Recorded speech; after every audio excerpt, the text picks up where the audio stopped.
After 15 years of silence, something changed in the Knotts family. Whispers about what Don really faced at the height of his career just wouldn't die down. And now his daughter Karen has shaken everyone by confirming what many once dismissed as gossip. According to Karen, behind the bright eyes and quick wit, her father struggled with much more than anyone guessed. Despite public appearances, Don was dealing with health concerns that he kept from even his closest friends. Stories circulated about the toll those endless performances took on him, and some wondered if his driven nature came at the expense of time with his loved ones. Karen shared that his private battles rarely matched the joy he brought to viewers each week. Over the years, pieces of the truth slipped out in family conversations, but nothing was ever spoken publicly until now. Family members gently recall how he would sometimes withdraw after tapings, his energy spent, preferring quiet rather than laughter at the dinner table.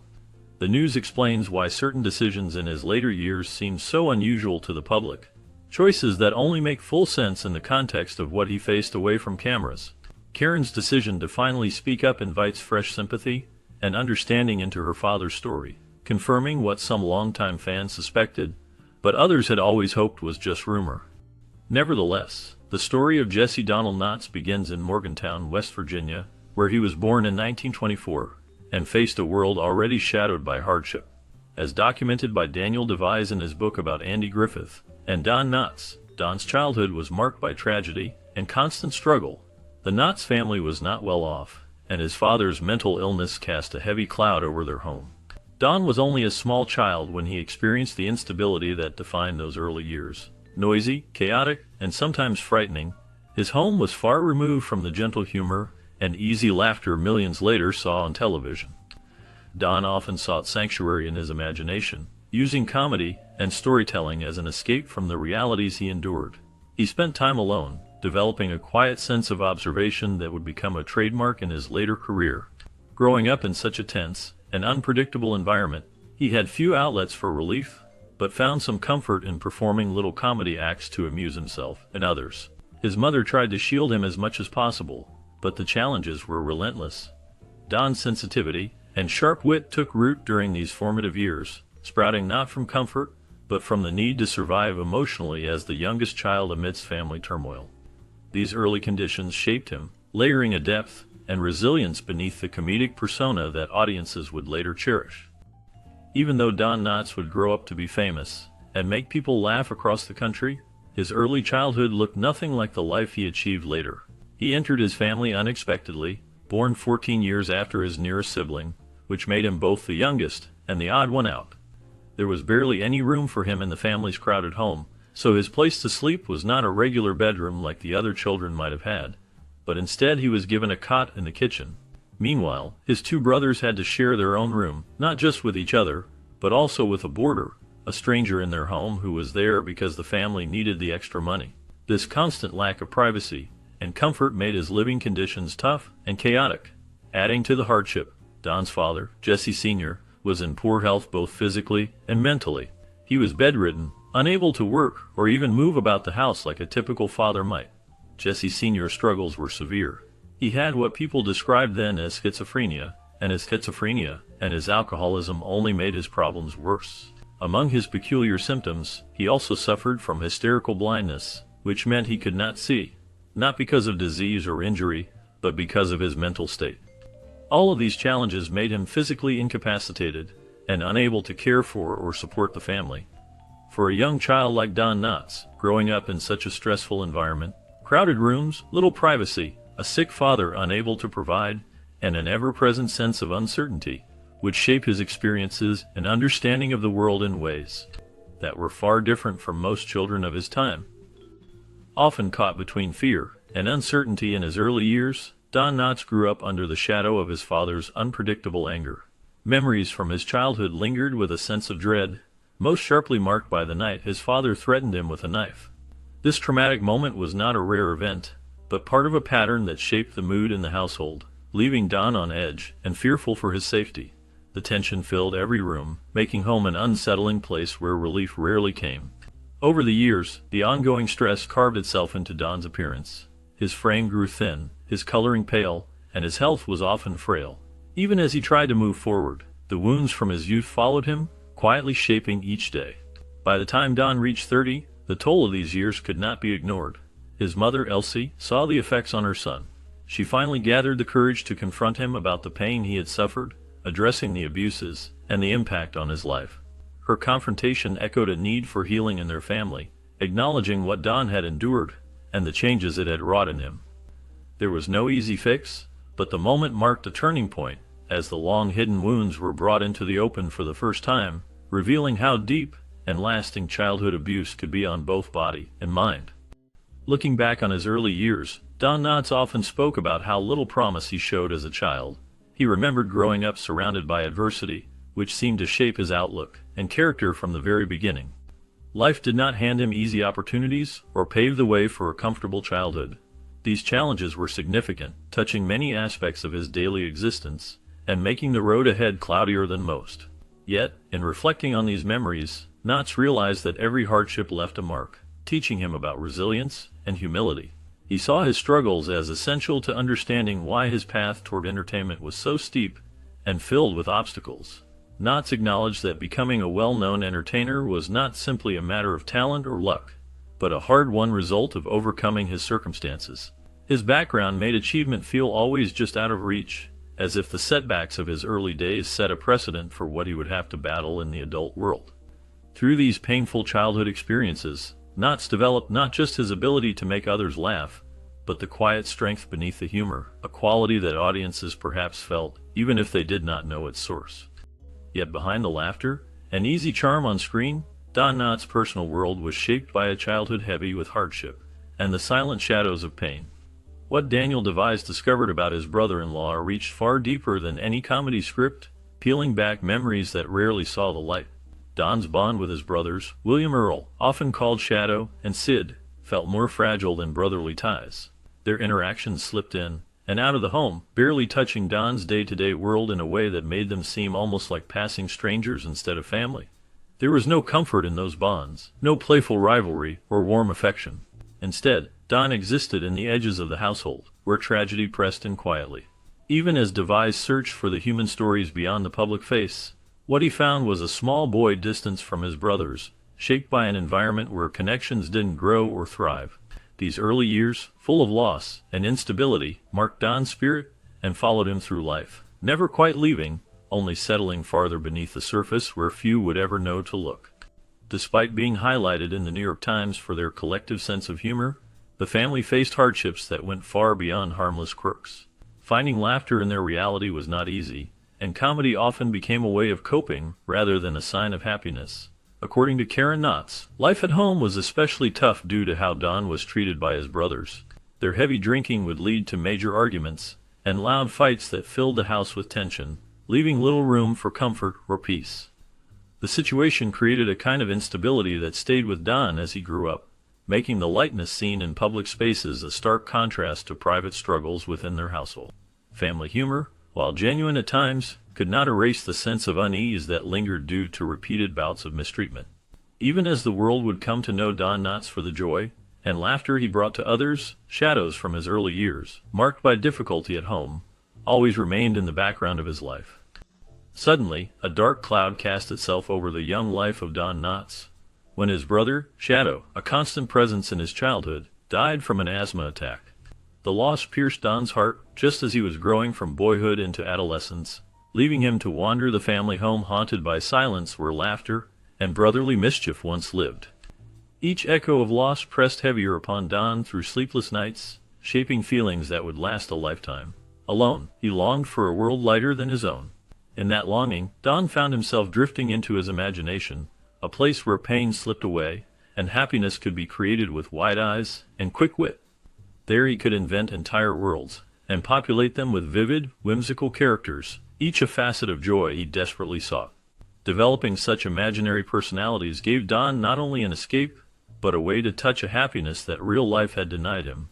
The years that followed only deepened his yearning for happiness. This emotion quietly sculpted his approach to life and later fame. With every imaginary friend he coaxed into being, Don found glimmers of comfort, discovering that laughter could be a salve for his wounds. Drawing from his grief, his performances would one day channel both his need for connection and his determination to find happiness, allowing him to bring smiles to millions while still searching for that same brightness himself. After Don Knotts' father died when Don was 13, everything changed in his world. The anxiety and fear his father created at home disappeared, and suddenly, for the first time, Don found he could breathe easier. The heaviness that once hung over the Knotts family seemed to fade, opening the door for Don to quietly step forward where he had once been timid. During high school, that newfound freedom allowed him to take control of his own story. He started getting involved in ways that had once felt impossible. Confident and more comfortable around others, Don became class president, earning the respect and trust of his classmates.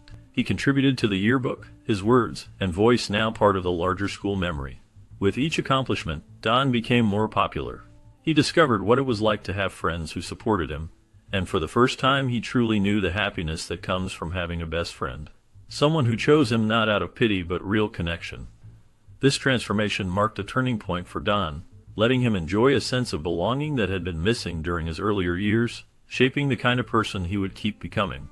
Although Don Knotts became so beloved for his comic timing and nervous persona on television, he often looked back at his early years with a sense of disappointment. Even though he achieved high school success, he struggled internally, feeling like he wasn't a winner and battling unhappiness throughout his youth. It was during these difficult years that he found an unlikely friend in Danny, his ventriloquist dummy. This connection with ventriloquism became more than a pastime for him, acting as a safe space where he could escape reality for a while.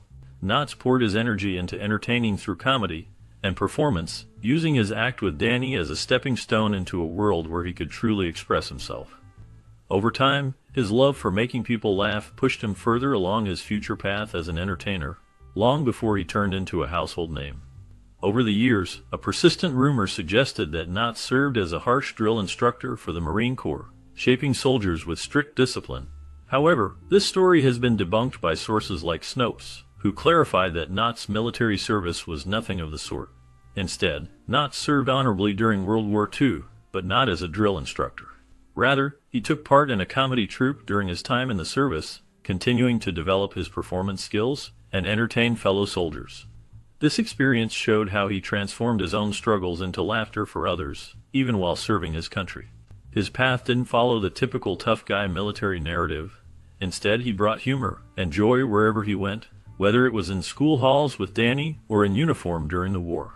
After joining the military, Don Knotts found a way to stand out among the troops with his ventriloquist dummy, Danny. Performing for fellow service members, he brought moments of laughter and relief during difficult times. One day, while entertaining, he caught the eye of comedian Red Ford. That meeting was more than a happy coincidence for Knotts. It was the moment his journey in comedy truly began to shift. Red Ford's recognition of his comedic potential helped Knotts imagine new possibilities beyond the camp shows he was used to. After returning home, Knotts focused on his education, earning a degree from West Virginia University.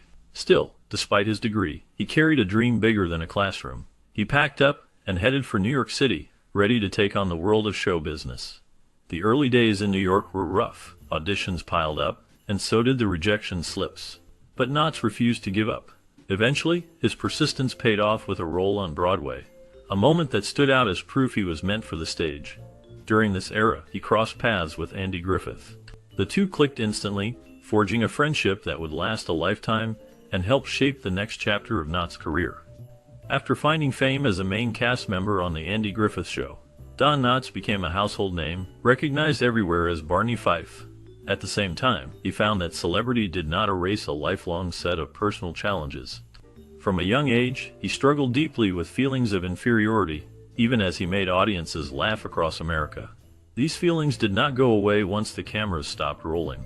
Knotts carried anxiety with him wherever he went, a quiet shadow behind the funny face seen on TV. This led him to start taking medication for his anxiety, prescribed by doctors to quiet the constant worry and shakiness. The pills brought their own troubles. He developed an addiction, finding it hard to spend a day without needing their chemical comfort. Along with his battles with anxiety, Don Knotts was a hypochondriac, often fearing he was ill when he was not, which only fed his worries and restless nights. He was no stranger to insomnia either, with many hours lost to tossing and turning, unable to find the rest he craved. Instead of sleep, he often stayed out long into the night. The late hours introduced temptations, including the company of many women, another way he tried to distract himself from his racing thoughts. Through all these struggles, Knotts managed, in time, to put a sudden stop to his habits. With sheer determination, he left his vices behind, no longer relying on medication or seeking comfort in late-night distractions or fleeting romances. Still, the battle between public success and private pain was always present in his journey, and his actions revealed a man who never stopped wrestling with the parts of himself that no one in the audience saw. However, behind his successes, Don Knotts often found himself struggling to match the cheerful characters he played with the life he lived each day. He had built a reputation for bringing laughter and comfort into millions of homes, but away from the cameras, he faced difficult emotions that refused to dissolve with a simple joke or a funny gesture. These private battles sometimes led him into therapy, where he began to seek a better understanding of the gap between his own feelings and the joyful mask he wore for his audience. Karen, Don's daughter, spoke about these hidden struggles, revealing that her father sometimes suffered from depression, a weight that could not be lifted by applause or acclaim. She described how he worked to overcome these inner challenges, refusing to let them define his relationships, especially the bond he shared with her. Despite everything, Don's deep affection for people stayed intact. His love was genuine, flowing easily to family, friends, and fans alike. He carried a special tenderness in his dealings with Karen, always trying to shield her from the sadness he sometimes carried himself, while still allowing her to see his true self. Through these moments, Don tried to balance the man the world saw with the one he knew inside, and while it was never easy, his efforts never stopped. After years brightening television screens as the lovable, nervous Barney Fife, Don Knotts faced the grueling pace and pressures behind the scenes of The Andy Griffith Show. Though adored by audiences and central to the show's appeal, Knotts found the non-stop demands exhausting and began planning an exit even as viewers clamored for more. From the outset, he intended to devote only 5 years to the series, believing that would be the full run. Meanwhile, the show's producers decided to keep the program going even after that planned 5-year span, putting Knotts in a complicated spot, since he had already set his sights elsewhere. Hoping to transition from television to something bigger, he signed a substantial 5-film contract with Universal Studios, expecting this would open up new horizons and perhaps earn him more recognition as a leading man. Although audiences were fond of his gentle, comedic manner, the string of movies that followed didn't capture the same magic or draw the praise Knotts hoped for. Despite his following, the films failed to find the kind of critical support that could carry him, and his movie career struggled in the aftermath. While The Andy Griffith Show continued to thrive without him, maintaining strong ratings and popularity, Knotts' departure buzzed in the background, framing his next roles in a different light. As the years went on, the lack of lasting acclaim for his film work cast a long shadow, making it difficult for him to recapture the remarkable success he enjoyed in Mayberry. Despite facing a serious health challenge at age 57 when he was diagnosed with macular degeneration, Don Knotts managed to show remarkable resilience. The diagnosis had a deep impact on him, affecting his everyday life and abilities. Macular degeneration is a condition that begins to erode central vision, making even simple daily tasks difficult to attend. Yet, even with this limitation, Knotts refused to step away from living actively. He continued to work, returning to his public life, and staying involved in front of audiences, showing a determination that impressed many who knew what he was going through. Swimming remained a passion for him, and he kept in the water as a way to maintain his health, and perhaps find peace amid the challenges of his condition. During this period, another chapter of his career unfolded with the launch of his variety show. On television, The Don Knotts Show arrived carrying significant hope and expectation as Knotts brought charm and comedy to a new format. However, television was fiercely competitive at the time, and new shows often had a tough time breaking through. Despite initial promise and some welcome enthusiasm from audiences, the show soon faltered under this intense competition. It struggled to attract and keep viewers, eventually failing to reach the heights its backers had hoped for. This period of his life became a somber one, with health issues mounting and professional disappointments adding extra weight. Yet Knotts' attitude remained one of quiet perseverance. Even as Central Vision faded and new television ventures fizzled, he pressed forward, refusing to surrender to discouragement. His presence still connected with people, and he found ways to adapt, swim, and participate in the world around him, showing the kind of steadfastness that marked both his private battles and his onstage persona. Throughout the early 2000s, Don Knotts faced a tough battle with lung cancer. This was a time that put his spirit to the test. Yet even as his health declined, those closest to him remembered his sense of humor shining through. Andy Griffith, known for his close friendship with Don both on and off the screen, stayed by his side, offering support and comfort. Andy held Don's hand and was a steady presence, letting his friend know how much he cared. Despite his illness, Don continued to make jokes and keep things light, showing a resilience that was typical for him. His daughter Karen remembered those last days with a bittersweet mix of laughter and regret. She told how, even as Don's condition worsened, he never lost his natural ability to see the funny side of things, making those around him smile one last time. Karen later reflected on her decision to leave the hospital, and she felt regret for not being with him during his final moments. Andy, moved by the significance of their friendship, expressed his love as he sat with Don, holding his hand and saying goodbye in his own way. Over the years, Don Knotts' personal life moved through 3 marriages, each shaping different chapters of his world beyond the screen. His final and lasting marriage to Frances Yarborough stood out not only for its longevity, but for its warmth and admiration, a relationship marked by mutual respect. And the charm Knotts was widely known for offstage as well as on. As he continued to age, Knotts remained close to Frances, and their partnership added a comforting steadiness to his later years, even as he dealt with the demands and adulation of a lengthy acting career. His personal story became inseparable from the legacy he left behind. When he was awarded a star on the Hollywood Walk of Fame in 2000, it stood not just as recognition for his comedic talent, but as a tribute to a lifetime spent entertaining audiences while navigating the ups and downs of personal happiness. Years later, in his hometown of Morgantown, West Virginia, a sculpture was unveiled in 2016 to honor his memory, anchoring his roots in a community that cherished his achievements. The sculpture and the Hollywood star both serve as lasting reminders of the affection and admiration he inspired, ensuring that his impact would continue to be felt long after his passing. These commemorations reflect how Don Knotts' legacy grew out of both his unique professional gifts and the quieter, enduring joys of his personal life, blending admiration from colleagues with deep loyalty and affection from those closest